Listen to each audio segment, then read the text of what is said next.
at our traditional leaders and the slave trade, we blame the whites for the slave trade we went through. We blame the whites that they offended us. They took us as slaves. But let's wait for a minute. Who sold the black man to the whites? Who sold the black man to the whites? Our own traditional leaders. The enemy is not outside.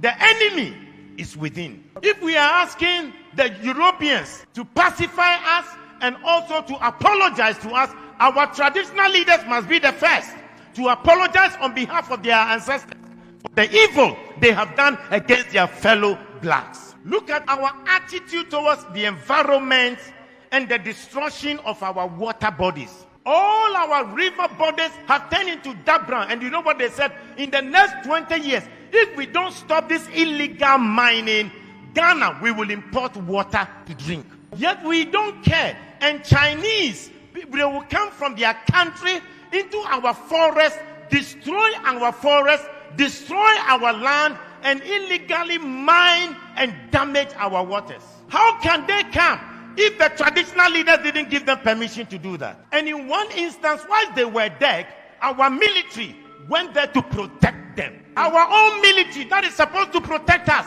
rather protected the foreigners to destroy our water and destroy our forest. The enemy is not outside, the enemy is within. If you look at our own systems and structures in our country, we don't have a better system to improve the lives of people. Pastor, I was surprised when I read in China, they had a 10-year vision, and they said from 2011, their vision was that in 10 years from 2011, and 10 years from 2011 will be what year? This year, 2021, that they will raise over 20% of the people to become multi-millionaires. Now in 2021, they have 1.8 million Chinese who are multi-millionaires in China, and they are between the age of 40 to 50 years. Multi-millionaires. The government intentionally decided that they would make sure they will have 20% of the population multi-millionaires. They also agreed that they will make sure that they will lift up the poorest of the poor. And they lifted 100 million people from begging to live a better life. But in this country, in our country, we fight our own businessmen. Our government will fight our business people.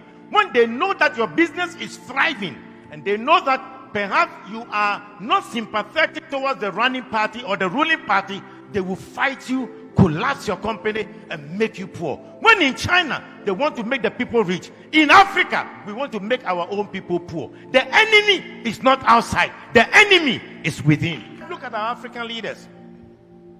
How much they stole, the money they stole away. We are told in Gambia, Jamal Yaha, he stole $11 million US from his own country, Gambia. Sani Abacha stole between $1 billion to $5 billion out of Nigeria. Hosni Mubarak stole $17 million US in 8 years. The enemy is not outside. The enemy to our own progress is within. Look at our presidents, the presidents who were fighting for our independence, what we did to them. In Togo, the man who fought for the independence of Togo, called Sylvanus Olympio. When Togo got independence, he decided that they would not use the French franc, the French CFA. They decided they will have their own Togo currency.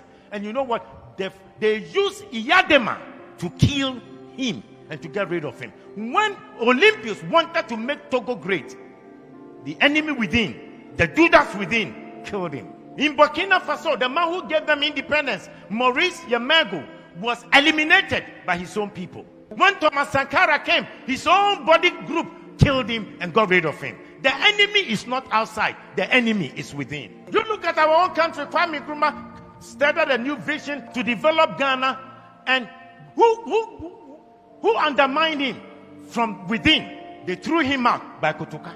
Today we celebrate Kwame Nkrumah, but the own Judas will damage him.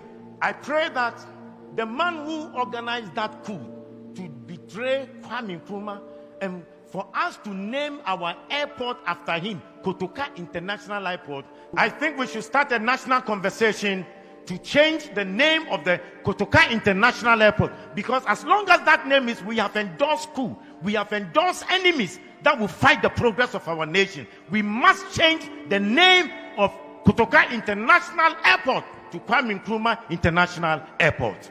The enemy is not outside, the enemy is within. We need to ask God to give us a new character. Let's change our behavior and have new values. Because the person will be smiling with you, smiling with you, yet he will stab you at the back. How can you have a father who wants to destroy your life? Yet in Africa, we have governments that do not want to make the people or improve the lives of the people. When in overseas, their governments have created an environment for every citizen to be better. Why is it that our governments can't think about the welfare of the citizens? And we kill the businesses of our own people?